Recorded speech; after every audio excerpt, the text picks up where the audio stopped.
ప్రభు నామమున మీ అందరికీ వందనాలు. ఈరోజు దేవుని యొక్క వాక్యము, వాగ్దానము, తన స్నేహితుల కొరకు తన ప్రాణము పెట్టువాని కంటే ఎక్కువైన ప్రేమ గలవాడెవడును లేడు. యోహాన్ రాసిన సువార్త 15 అధ్యాయం 13 వచనం. ప్రియమైన దేవుని బిడలారా, దేవుని స్నేహితులారా, ఈ దినము దేవునికి వాక్యం అంత స్పష్టంగా మాట్లాడుతుంది. ఈ రోజున లోకంలో మనకి అనేక మంది స్నేహితులై ఉండొచ్చు. ముఖ్యమైన స్నేహితులు, ఆత్మీయులు. మనము వారిని తక్కువ చేయటం కాదు, కానీ ప్రాణం పెట్టినటువంటి వ్యక్తి కంటే నిజమైన స్నేహితుడి భూమి మీద ఎవరు మనకు లేరు. మన కోసం ఎవరైనా ప్రాణం పెట్టారు అంటే ప్రభువైన యేసుక్రీస్తు వారు మనల్ని ప్రేమించి తన ప్రాణమును మన కోసం పెట్టాడు. అంత ప్రేమ కలిగినటువంటి దేవుణ్ణి మనం విడిచిపెట్టేసి ఆ దేవుణ్ణి ఆరాధించడం, ఆ దేవునితో స్తుతించడంలో, ఆ దేవుని మాట వినడంలో కొన్నిసార్లు మనం బలహీనపరచబడుతూ ఉంటాం. ఈరోజు అంత ప్రేమ కలిగినటువంటి క్రీస్తుతో మనం స్నేహం చేయలేకపోతున్నాం. ఈ లోకంలో ఉన్నటువంటి స్నేహితులతోనూ ఈ లోకంతోనూ మనం స్నేహం చేస్తూ ఉన్నాం.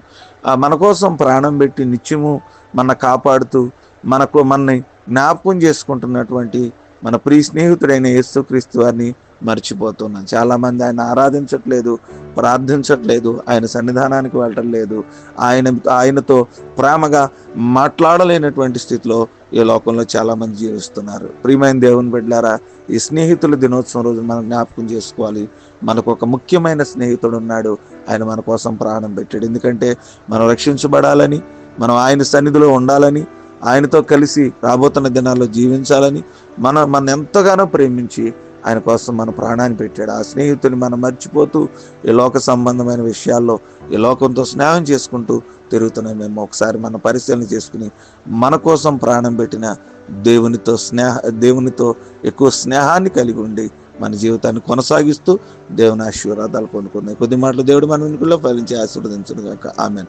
మహోన్నతుడా మీకు స్తోత్రాలు, మహాపరిశుద్ధుడా మీకు వందనాలు. రాత్రంతా జ్ఞాపకం చేసుకుని మరొక శ్రేష్టమైన దినమును మా జీవితంలో అనుగ్రహించినందుకు మీ స్తోత్రాలు. వేకుని లేచి మిమ్మల్ని ఆరాధించాం. మరొక దినాన్ని మా జీవితంలో మీరు అనుగ్రహించినందుకు మీకు స్తుతులు తెలియజేస్తూ ఉన్నాం. నైనా నిజం ప్రాణం పెట్టే స్నేహితుల కంటే ఇంకెవరూ లేరని మీరు వాక్యం ద్వారా సెలవు ఇచ్చారు. మా కోసం మీరు ప్రాణం పెట్టారు. మీతో మేము స్నేహం చేసి ఆశీర్వాదమును, నైనా సంతృప్తికరమైన జీవితాన్ని, శాంతిని, సమాధానాన్ని పొందుకునే కృప దయచేయండి. మీ స్నేహంతో విలువలు తెలియక ఈ లోకం సంబంధమైన స్నేహాల కోసం ప్రాకులాడుతున్న వారి జీవితాలను సరి చేసుకుని నిజమైన స్నేహితుని గుర్తించి ఇప్పటికైనా ఎక్కువగా మీతో సహవాసం చేసే ఆలోచన, అనుభవం వారికి దయచేయని ప్రార్థన చేస్తున్నాం. ప్రతి కుటుంబాన్ని పేరు పేరున మీ చేతులకు అప్పగిస్తూ ఉన్నాను ప్రభా.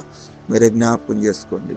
మా దేశం గురించి, మా రాష్ట్రం గురించి, మా గ్రామం గురించి, ముఖ్యంగా నేను అవసరతలు కలిగి ఉన్న వారి గురించి, సమస్యల్లో ఉన్న వారి గురించి, నేను బలహీనతలో ఉన్న వారి గురించి, భయంలో ఉన్న వారి గురించి, ఆందోళనలో ఉన్న వారి గురించి, చింతలో ఉన్న వారి గురించి, దేవుని సహాయం కోసం నిరీక్షణ కలిగి ఎదురు చూస్తున్న వారిని జ్ఞాపకం చేసుకోండి. నేను ఈరోజు ఆదివారపు ఆరాధనలో వెళ్ళడానికి సహాయం చేయండి. వాక్య వెలుగులో దర్శించండి, బలపరచండి. వివాహ దినాలు, పుట్టినరోజులు జ్ఞాపకం చేసుకోండి. దినపు మా అవసరతలన్నీ తీర్చి చక్కని వాతావరణం వచ్చి మీ కృపలో నడిపించమని యేసు నామమున నడుచున్నాను తండ్రి. ఆమేన్.